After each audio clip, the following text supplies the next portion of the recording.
स्वाध्याय इयत्ता 7वी, विषय मराठी, कविता 4थी, श्रावण मास।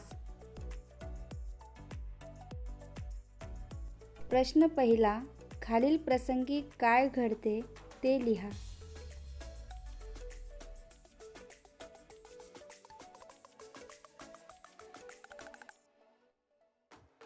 प्रसंग काय घडते। 1.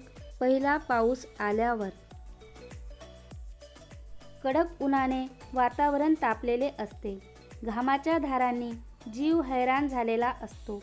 पहिला पाऊस पडतो तेव्हा मन आनंदून जाते। हवेत गारवा येतो। सारी सृष्टी पावसात न्हाऊन प्रसन्न दिसू लागते। पहिला पाऊस सर्व प्राणीमात्रांना हवा हवासा वाटतो। 2. सरीवर सरी कोसळल्यावर।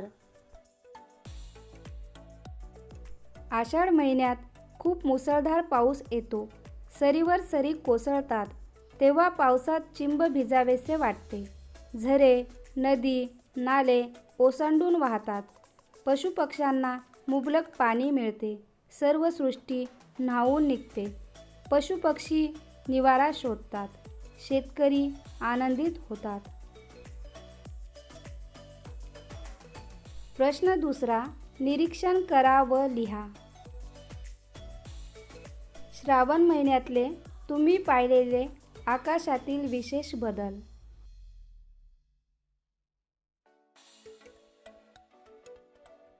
अचानक वारे वाहू लागते। अंधार पसरल्यासारखा वाटतो। आकाशात काळे ढग दिसू लागतात। पावसाच्या सरी कोसळू लागतात। आकाशात इंद्रधनुष्य दिसू लागते। प्रश्न तिसरा, खालील तक्ता पूर्ण करा। कवितेत आलेली यांची नावे।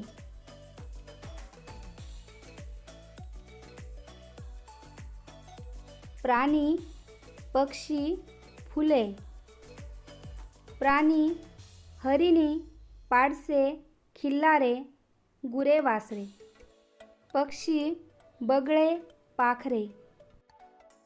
फुले, सोनचाफा, केवडा, पारिजातक।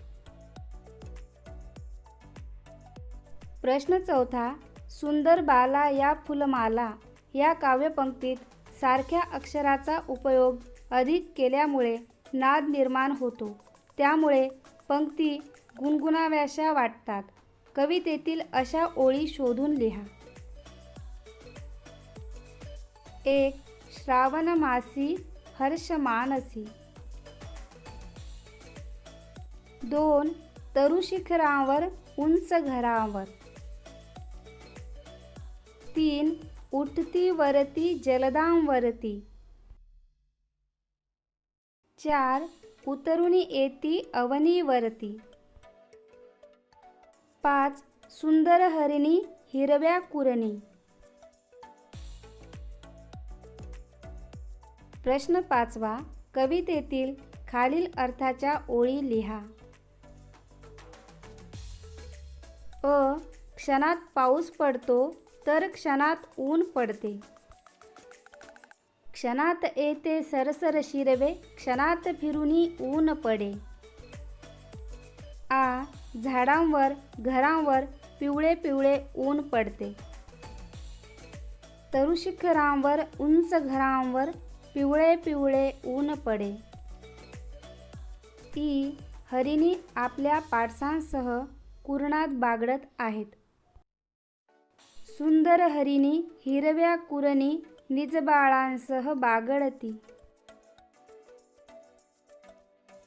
प्रश्न 6वा, कवितेच्या खालील ओळीतील भाव तुमच्या शब्दात लिहा।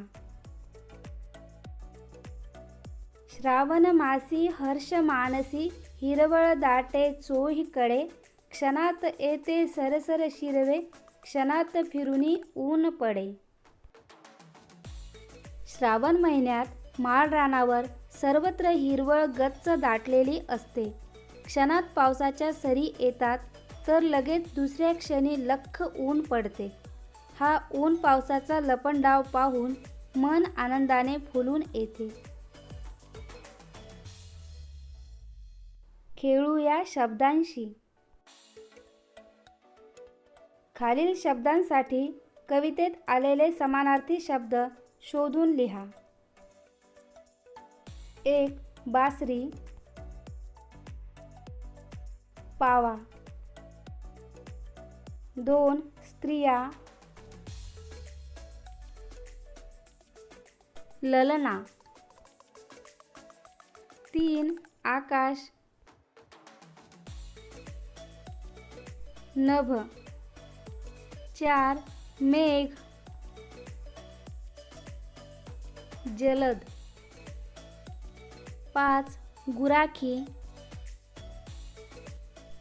गोप. 6. पृथ्वी, अवनी. 7. वृक्ष, तरु. 8. मुख, वदन. 9. राग, रोष. खेळ खेळूया. खाली समानार्थी शब्दांचा जिना दिला आहे.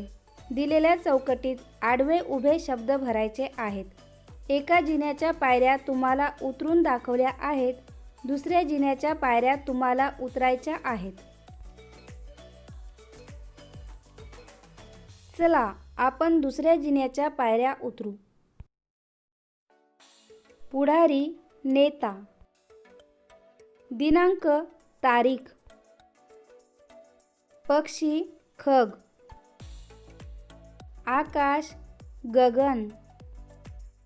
डोळे, नयन. आश्चर्य, नवल. लिहिते होऊया. श्रावण व वैशाख या दोन्ही महिन्यांतील निसर्गात जाणवणारा फरक तुमच्या शब्दात लिहा. वैशाखात कडक ऊन पडते. जमिनीला भेगा पडतात. अंगाची लाही लाही होते. घामाच्या धारा लागतात. नदी नाले आटतात. गुराढोरांना हिरवा चारा मिळत नाही. तहानेने प्राणीमात्रांचा जीव व्याकुळ होतो. श्रावणात पावसाची रिमझिम बरसात होते. कोवळे ऊन पडते. ऊन पावसाचा आनंददायी लपंडाव सुरू होतो. हवेत सुखद गारवा येतो. शेतात पेरलेले बियाणे उगवून येते. शेतकरी मनातून सुखावतो. नदी नाले भरभरून वाहतात. गुराढोरांना हिरवा चारा मिळतो. सगळी सृष्टी हिरवीगार होते. पशुपक्षी व माणसांच्या चेहऱ्यावर आनंद ओसंडून वाहतो. चला संवाद लिहूया.